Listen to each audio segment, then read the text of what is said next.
قبیلے سے تعلق رکھتے تھے، بکتے بکاتے مدینے میں آ کے بکے، پھر نگاہ مصطفیٰ میں بک گئے صلی اللہ علیہ وسلم۔ بڑے تگڑے قبیلے سے تعلق تھا۔ یا حضرت عمر نے فرمایا میں آپ کو گورنر کا، جی جیسے آپ کا حکم ہے، امیر کی بات ماننا، گورنر بن گئے۔ اور گورنر صاحب کرتے کیا ہے؟ گورنر صاحب کا حال یہ کہ گورنر صاحب نے وہی پھٹے پرانے سادے سے کپڑے پہنے اور ایک ہاتھ میں چھڑی پکڑی ہے، کبھی ادھر گھومتے ہیں کبھی ادھر، مدائن کی گلیوں میں گورنر صاحب گھوم رہے ہیں۔ اللہ اکبر۔ جہاں سواریاں اترتی تھی نا شہر کی، لوگ جو کرایہ لے کے گھوڑوں پہ سوار کرتے تھے، جہاں وہ لا کے اتارتے تھے، وہاں ایک شخص اترا، مہمان آیا کسی کے گھر میں مدائن، وہ شخص مہمان آیا تو اس کے بعد بڑے بڑے بکسے تھے، اس نے حضرت سلمان فارسی کو گھومتے دیکھا، کہنے لگے او غلام ادھر آئے نا، او بولیے او غلام ادھر آ۔ حضرت سلمان فارسی کہنے لگے جی جناب، کہنے لگے میرا سامان اٹھا اور فلاں گھر میں میں نے جانا چھوڑ کے آ۔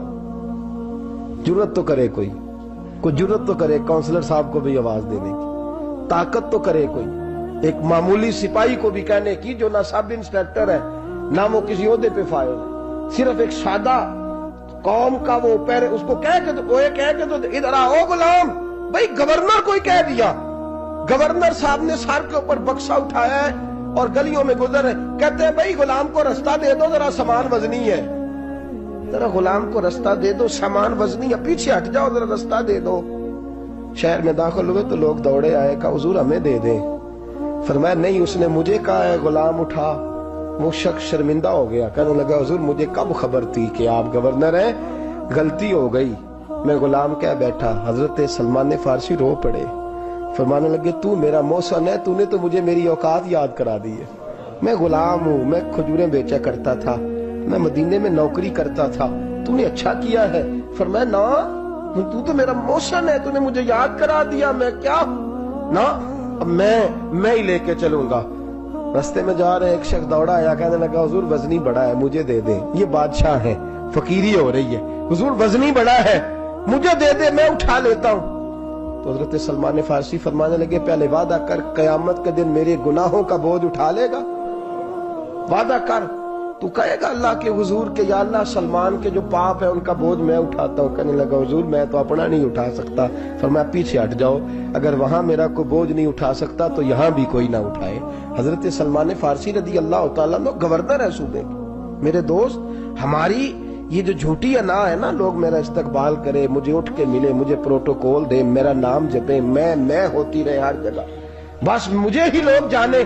اور میرے عزیز اس دھندے سے باہر آ، نفس پرستی کی اس جنگ سے نکل آ، اپنے مزاج کی اس قلت سے نکل آ، اپنے آپ کو جو بات نہیں بھی آتی ہوتی اس میں بھی ہم دخل دے کے اپنا کوئی نہ کوئی پیغام اور جملہ ضرور بیان کرنا چاہتے ہیں۔ بھئی ہمارا بھی نام لکھ لو، ہم بھی شامل ہیں، ہمیں بھی پتہ ہے اس گورکھ دھندے کا کچھ نہ کچھ، ہمیں بھی شامل کر لو۔ یہ نفس پرستی کی جنگ ہے، اس سے نکلو۔ اگر رب کریم نے بادشاہی دی ہے تو اس میں فقیری کرو، کبھی کبھی اپنے کپڑے خود استری کر لینے چاہیے، نہیں نہ بولے آپ لوگ؟ مشکل کام بتا دیا نا میں نے، کس کے کپڑے استری کرنے کو کہا جی؟ اللہ خیر کرے، میں کیا ہو رہے، میں تو ماڑے دی گل کر چھڑی ہے، بولے نہیں نا آپ لوگ۔ کبھی کبھی اپنے کپڑے خود استری، کبھی کبھی اپنے جوتے خود پالش کر، کچھ نہیں فرق ہوتا، اس سے آپ کا نفس کچلا جائے گا۔ کبھی کبھی نا، کبھی کبھی باوجود موٹر سائیکل اور گاڑی کی موجودگی میں پیدل سفر کر لینا چاہیے، کچھ نہیں فرق ہوتا۔ کبھی کبھی کوئی آدھا کلو چینی پکڑ کے دکان سے خود اپنے، کوئی نہیں کہنے لگا کہ غریب ہو گئے ہیں، ویکھو جی انہیں آدھا کلو کھانڈل، کہنے دو کو کہتا ہے، کچھ نہ کچھ اپنے نفس پہ بوجھ ڈالیں۔ بھئی کبھی کبھی آپ بھی، کبھی جو آپ کا ملازم ہے نا گھر میں، اس کو بٹھا کے کہا کریں بیٹھ یار میرا دل کرتا ہے میں تمہیں چائے بنا کے دوں۔ کبھی کہا کریں گھر والوں کو بیٹھو آج میں تمہیں کھانا گرم کر کے دے دیتا ہوں، کچھ فرق نہیں آنے لگا، عزت شان میں کوئی کمی نہیں آنے لگی۔ کبھی کبھی یہ کام، وہ جو گھومنے والی کرسی رکھی ہوئی ہے نا جن پہ بیٹھ کے ہم حساب کرتے ہیں، کبھی کبھی اس پہ کسی غریب کو بھی بٹھا کے دیکھیں، کچھ نہیں فرق آنے لگا۔ یہ نفس پر کچھ کوڑے برسائے تاکہ یہ کچھ سمجھدار ہو جائے۔ یہ جو ہم نے بڑی لمبی چوڑی اپنے لیے جھوٹی انا کے دروازے کھول رکھے ہیں، یہ روز ہمیں دور کر رہے ہیں۔ جو نفس پرستی کی جنگ ہوتی ہے یہ بندے کو اللہ کے دروازے سے دور لے جاتی ہے، یہ نبی پاک کی محبت دل سے نکالتی ہے، یہ ذہن کے اندر اچھی سوچ نہیں آنے دیتی۔ ذہن میں جب بھی کوئی بات آتی ہے بری آتی ہے۔ تکبر اور غرور والے جو لوگ تھے نا ان کا کبھی کچھ نہیں ہو سکا۔ جس نے کہا ہے مجھے چودھری صاحب کو، وہ بیچارہ اسی چکر میں رہا ہے، اور لوگ آگے گزر گئے ہیں. جس نے کہا مجھے سیٹھ صاحب کو وہ اسی گڑبڑ میں رہا ہے اور لوگ آگے بیت گئے ہیں. دنیا میں کوئی پیشہ برا نہیں. ملت کے جوانوں، تم نے کہا ہے نا کہ یہاں اگر ہم کسی گلی میں مزدوری کریں گے تو لوگ کہیں گے مزدور ہے، لیکن اگر یورپ میں جا کے ہم کریں گے تو کسی کو کیا پتا چلے گا؟ اور دیس اپنے دیا ولہ نالو تمبے لالا کھائیے، امی غیر ملک دے باغاں اندر میوے کھان نہ جائیے. اپنی مٹی پہ چلنے کا سلیقہ سیکھو. کسی کے سنگ مر پہ چلو گے تو پھسل جاؤ گے. عزیزو، ہم آج اس بادشاہی میں فقیری کے حسن سے ناش نہ. حضرت عمر فاروق رضی اللہ تعالیٰ عنہ مدینے کی گلی سے گزر رہے ہیں، امیر المومنین ہے، مدینے کی گلی سے گزر رہے ہیں. ایک گھر کے اندر سے بچیوں کے رونے کی آواز آئی. بچیاں رو رہی ہیں اور بچی اپنی ماں سے کیا کہتی ہے؟ کہتی ہے اماں ابو بکر تو اب انتقال کر گئے. حضرت عمر کا پہلے دن ہے خلافت کا، اب ہمارا کیا بنے گا؟ ابو بکر تو وصال کر گئے. حضرت عمر فاروق رضی اللہ تعالیٰ عنہ نے رونے کی آواز سے دروازے پہ دستک دی کہ بیٹو کیا بات ہے؟ تو بچیاں کہنے لگیں عمر، ہمارے ابا جی ہماری 10-15 بکریاں ہیں تو ہمارے والد صاحب ان کا دودھ دھو کے بیچا کرتے تھے، گزارا ہو جاتا تھا. جس دن ابا جی فوت ہوئے تو اس دن سے لے کر ابو بکر صدیق روز عصر کے بعد آیا کرتے تھے، ہماری بکریوں کا دودھ دھو کے دیتے تھے، کچھ ہم پیتی تھی، کچھ بیچ لیتی تھی، گزارا چلتا تھا. جس دن ابو بکر صدیق خلیفہ بنے تو ہم نے جا کے کہا ابو بکر اب کون دودھ دھوئے گا؟ تو سیدنا صدیق اکبر رضی اللہ تعالیٰ عنہ نے فرمایا بیٹے پہلے تو میں مرضی سے خدمت کرتا تھا، اب تو مصطفیٰ کی امت کی نوکری میری ڈیوٹی بن گئی ہے تو میں آؤں گا. بچیاں رو رہی ہیں، حضرت عمر کو بتاتی ہیں، کہتی ہیں اب ابو بکر چلے گئے ہیں تو ہم پریشان ہیں، یتیم ہیں، لوارث ہیں، بھائی کوئی نہیں، کون آئے گا، کون دیکھ بھال کرے گا؟ حضرت عمر فاروق گھٹنوں کے بل زمین پہ بیٹھ گئے، ان چھوٹی چھوٹی بچیوں کو سینے سے لگایا، فرمانے لگے میں ابو بکر کا کیا کروں، میرے لیے رستے بڑے مشکل کر گیا ہے. میں اس کے کس بادشاہ وقت ہو کے وہ غریبوں کے گھروں میں آ کے ان کی بکریوں کا دودھ بھی دوتا تھا، امیر المومنین ہو کے یہ رنگ بھی تھا. پر میں بیٹیوں فکر نہ کرنا، جب تک عمر زندہ رہے گا، عمر آتا رہے گا، یہ نوکری کرتا رہے گا. کوئی دن بیتے تو حضرت عمر فاروق کو یاد آیا اوہو مدینے میں ایک بوڑھی اماں بھی رہتی ہے جس کا کوئی گھر کا کام کرنے والا نہیں اور جس بی بی کا کوئی بال بچہ نہیں اور آنکھوں سے بھی وہ نابینی ہے. حضرت ابو بکر صدیق رات کے سناٹے میں جایا کرتے تھے، اس کے گھر میں جھاڑو دیتے تھے. یہ بادشاہ ہے، اس کی فقیری کا رنگ دیکھو. اس کو کنویں سے پانی بھر کے لا کے دیتے تھے. اور یہ لفظ آپ سنیں گے تو حیران ہو جائیں گے. اس بوڑھی اماں کے لیے نا ایک کونے میں گھر میں دور بار شیر میں ایک جگہ کھود دی تھی جہاں وہ بی بی پخانہ اور پیشاب کرتی تھی. امیر المومنین حضرت ابو بکر صدیق رات کو جاتے تھے اور اس کا وہ پخانہ وہاں سے اٹھا کے باہر پھینک کے آیا کرتے تھے. اس عورت نے پیغام بھیجا کہ عمر سے کہو میری بھی ڈیوٹیاں تو نے سر انجام دینی ہیں. عمر فاروق ساری رات کام کرتے، سناٹا گہرا ہوتا تو جھاڑو دبایا ہے بغل میں اور عمر فاروق نکلے ہوئے اس بی بی کے گھر میں جھاڑو دیا جا رہا ہے. حضرت انس بن مالک فرماتے ہیں میں نے آخری عمر میں بھی اس بوڑھے عمر کو دیکھا ہے، اس بڑھاپے میں بھی میں نے اس شخص کو دیکھا ہے کہ جب وجود کمزور ہو گیا، داڑھی سفید ہو گئی، لیکن پھر بھی اس کا انداز نہیں بدلا. اس نے ساری زندگی بادشاہی میں فقیری کر کے گزار دی، یہ پھر بھی کسی کے گھر میں جھاڑو دیتا ہے، کسی کی بکریوں کا دودھ دھوتا ہے، یہ کسی غریب میرے دوست یہ. اور جب سیدنا فاروق اعظم رضی اللہ تعالیٰ میں خطبہ دینے بیٹھتے ہیں تو کپڑے پھٹے ہیں، پیبند لگے ہیں، مزاج سادہ ہے، بڑا مال آیا ہے، بڑا مال، لیکن تقسیم کر دیا. اور یہی انداز آگے اپنے گورنروں کو دیا. حضرت سعید بن عامر رضی اللہ تعالیٰ عنہ آپ کے گورنر ہیں، حمص کے گورنر ہیں. جب لسٹ آئی نا غریبوں کی، حضرت عمر نے کہا کہ حمص کے جتنے غریب لوگ ہیں ان کی لسٹ بنا کے بھیجو، ان کو چندہ لگانا ہے. تو 17ویں 18ویں نمبر پر حضرت سعید بن عامر کا نام بھی آ گیا، گورنر صاحب کا. تو حضرت عمر نے سوچا شاید کوئی اور سعید بن عامر ہے، فرمانے لگے یہ کون ہے؟ جس کی ڈیوٹی لگائی تھی اس سے کہنے لگے یہ سعید کون ہے؟ تو کہا حضرت جی ہمارے صوبے کا گورنر. تو فرمایا اس کی لسٹ فقیروں میں؟ فرمانے لگے پتہ نہیں آپ نے کیا رنگ بھر کے بھیجا ہے، مہینہ مہینہ یہ شخص درختوں کے پتے کھا کے گزارا کر دیتا. کہ یہ میں فرشتوں کی کہانیاں نہیں سنا رہا آپ کو، میں آپ کو جنات کی یا عالم بالا کی باتیں نہیں، اس دھرتی پہ بسنے والے، اس دھرتی پہ وقت گزارنے والے میرے رسول پاک کے تیار کردہ ہیرو کی باتیں عرض کر رہا ہوں۔ حضرت عمر گئے ایک دفعہ، کہا مجھے بتاؤ تمہارا گورنر کیسا ہے؟ تو حمص کے لوگ کہنے لگے ہمیں اپنے گورنر سے 4 شکایتیں۔ کون کون سی؟ کہ پہلی بات تو یہ ہے کہ گورنر صاحب کو چاہیے فجر کے وقت آئیں، یہ سورج نکل آتا ہے تو باہر آتے ہیں گھر سے، سورج نکل آتا ہے تو آپ کہہ کے تو دیکھیں کسی معمولی سرکاری ملازم سے بھی، پھر آپ دیکھیے آپ کا کیا بنتا ہے۔ کہا یہ سورج نکلتے وقت آتے ہیں۔ دوسری شکایت یہ ہے کہ دن کو ملتے ہیں رات کو نہیں ملتے۔ تیسری شکایت یہ ہے کہ مہینے میں ایک دن ملتے ہی نہیں گورنر صاحب۔ چوتھی شکایت ہے کہ روتے ہیں، کبھی کبھی اتنا روتے ہیں کہ بے ہوش ہو جاتے ہیں۔ حضرت فاروق اعظم نے کھڑا کر لیا، فرمایا صحیح تیری شکایات آئی ہیں، کہ حضور حکم۔ فرمایا سنا ہے، پہلے تو فجر کے وقت آ جاتا تھا لوگوں کے مسائل سننے، اب تو سورج نکلتے وقت آتا ہے۔ کہ حضور بیوی بیمار ہو گئی ہے اور گھر میں نوکر تو ہے کوئی نہیں، تو میں سویرے اٹھتا ہوں تو پہلے ناشتہ بناتا ہوں، بچوں کو کھلاتا ہوں۔ اس عورت نے 35 سال میرے ساتھ وفا کی ہے، اب چارپائی پہ ہے تو میں اس کے منہ میں لقمے ڈالتا ہوں۔ کہا اسے کھانا کھلا کے جب وہ دعا دیتی ہے تو پھر نکلتا ہوں۔ تو کہا سنا ہے تو ہفتے میں ایک دن ملتا ہی نہیں، مہینے میں۔ کہنے لگے حضرت جی جب مدینے سے آیا تھا تو ایک کرتا اور ایک تامت ساتھ لایا تھا، مجھے آج 2.5 سال ہو گئے ہیں، میں نیا لباس نہیں خرید پایا۔ میں نے عرض کی میں اس دھرتی پہ بسنے والے لوگوں کی داستان سنا رہا ہوں۔ کہا میں اپنی تامت دھو کر خشک ہونے کو ڈال دیتا ہوں، اسے آدھا دن لگ جاتا ہے، خشک ہوتی ہے تو تامت پہن کے قمیض دھو لیتا ہوں اور پھر قمیض ڈال دیتا ہوں۔ حضرت جی سارا دن بیت جاتا ہے تو باہر نہیں آ پاتا۔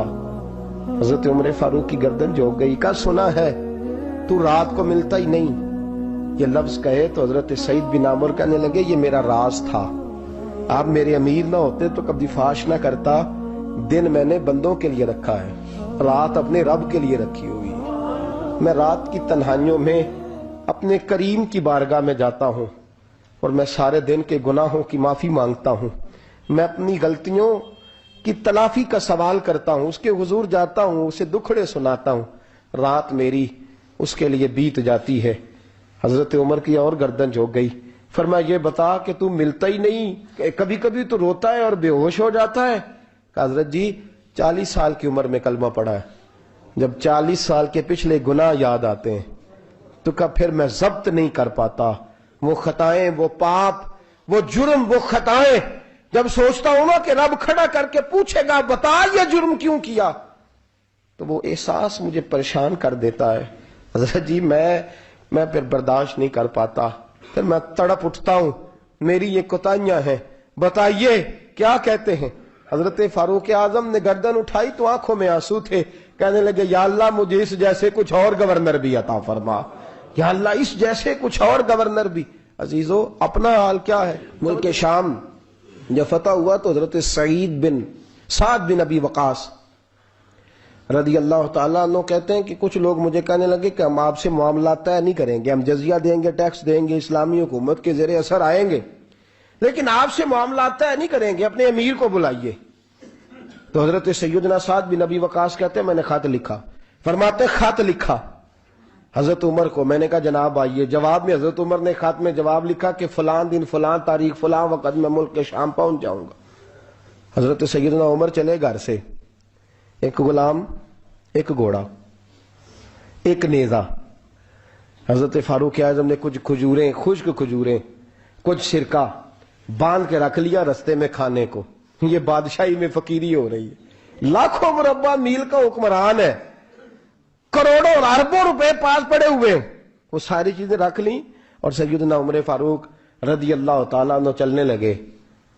اب غلام سے کہنے لگے بھئی میرا گھوڑا ذرا ماڑا ہے، کمزور ہے، طے کر لیں، اتنے میل تو گھوڑے پہ بیٹھے گا میں پیدل چلوں گا، پھر اتنے میل میں گھوڑے پہ بیٹھوں گا تو پیدل چلے گا۔ ملک شام پہنچنے کا وقت آ گیا، جب وقت آیا تو پیدل چلنے کی سواری حضرت عمر کی تھی، ان کی باری تھی پیدل چلنے کی، اور سواری پر سوار ہونے کی باری غلام کی تھی۔ کہ لوگ رشتے کرتے ہیں نا تو کرائے کی کار لے کے چلے جاتے ہیں، بعد میں وہ پوچھتے ہیں کہ تسی تے کار تے آئے سو، ہم اپنے آپ کو بنانے کے لیے جھوٹی انا بھی خریدنی پڑے تو خریدنے سے ہم پرہیز، ہم جو بتاتے وہ ہم ہوتے نہیں، اور جو ہوتے ہیں وہ ہم بتاتے۔ حضرت سیدنا عمر فاروق رضی اللہ تعالیٰ عنہ سواری پہ غلام ہے، خود پیدل ہے، اور حال کیا ہے؟ بارش ہوئی تھی تو کچھ پانی کھڑا تھا چھوٹے چھوٹے جوہڑوں میں، چھوٹے چھوٹے تالاب بنے ہوئے تھے، پانی کھڑا تھا۔ تو حضرت عمر فاروق رضی اللہ تعالیٰ چمڑے کے جوتے پہنے، وہ جوتے دونوں اتار کے تو بغل میں دبا لیے۔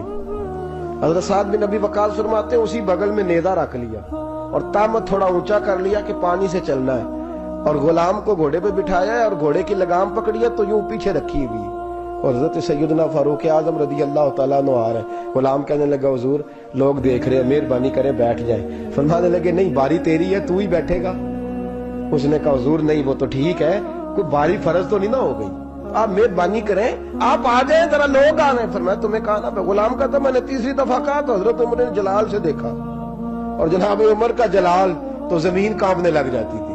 کہتے ہیں کہا حضور آپ آ جائیں، تو کہتے تجھے کہا ہے نا چپ کر کے بیٹھا رہے، کہتے ہیں میں گھوڑے پہ ہی کانپنے لگا۔ غلام اب حضرت سعد بن ابی وقاص کہتے ہیں سورج غروب ہو رہا تھا، شعائیں پانی میں پڑ رہی تھی، حضرت عمر پانی سے، میں نے غور سے دیکھا تو دوڑا گیا، جا کے نا بچے نہیں مشورہ دیتے ابا جی کو، ابا جی انج نہیں کریدا، دور بدل گیا جی، کہتے میں دوڑا گیا اور جا کر کے حضرت سیدنا عمر فاروق کو کہا حضور مہربانی کریں، ٹھیک ہے آپ کی درویشی سے کون آگاہ نہیں، وزیر کھڑے ہیں، سفیر کھڑے ہیں، بڑے بڑے عمرا، بڑے بڑے ملکوں کے حکمران ہیں، آپ مہربانی کریں یہ تام ذرا نیچا کریں، اور جوتا پہن لیں، اگر خراب ہو گیا تو اللہ نیا بھی دے دے گا، اور مہربانی کریں ذرا غلام کو کہیں نیچے آ جائے۔ حضرت عمر کہنے لگے تمہیں کیا تکلیف ہے؟ کہا حضرت جی وہ وزیر مشیر کھڑے ہیں، یہودی ہیں، عیسائی ہیں، نجرانی ہیں، وہ بڑے بڑے مذاہب کے اور بڑے بڑے ملکوں کے ہیں، آپ کا بڑا نام سنا ہے۔ حضرت سیدنا سعد بن ابی وقاص فرماتے ہیں میرے ساتھ اتنا ترش رویہ حضرت عمر کا پہلے کبھی نہیں ہوا، کہتے ہیں ماتھے پہ شکن آیا اور کہنے لگے تجھے تیری مار ہوئے، ان 4 لوگوں کے لیے میں اپنے نبی کا طریقہ چھوڑ دوں، ان 4 دنیا داروں کے لیے نبی پاک کا طریقہ چھوڑ دوں؟ فرمانے لگے سر سے پگڑی اتاری حضرت عمر نے جلال میں، فرمانے لگے میرے سر پہ جو بال ہے نا یہ مجھے کسی دنیا دار نے نہیں دیے، یہ ساری عزتیں مجھے آمنہ کے لال نے عطا فرمائی ہے، اور میں ان محبوب کا طریقہ ان 4 لوگوں کی خاطر چھوڑ دوں؟ فرمایا قرآن کہتا ہے ان اللہ یأمر بالعدل والاحسان، جب میں نے خود عدل کا تقاضا یہ رکھا ہے کہ کبھی وہ بیٹھے گا کبھی میں بیٹھوں گا، باری یوز کیا تو میں کیسے بیٹھ جاؤں؟ حضرت سعد بن ابی وقاص فرماتے ہیں اسی درویشی میں سلام اس پر کہ جس نے بادشاہی میں فقیری کی، کہتے ہیں اسی درویشی میں حضرت عمر پہنچے تو جو پہلے ڈرا کرتے تھے جب حضرت عمر آئے تو انہیں کامتے بھی دیکھا، روب اور بڑھ گیا، ان کے دلوں کے اندر حضرت عمر کا دبدبا اور بڑھ گیا، اور میرے کانوں میں کہنے لگے سعد پہلے سنا تھا لیکن دنیا سچی کہتی ہے جو حال محمد اور محمد کے غلاموں کا ہے صلی اللہ علیہ، وہ دنیا میں دوسرا کوئی حاصل کر سکتا؟ آج ہمارے پروٹوکول، ہمارے دبدبے، ہماری انا پرستیاں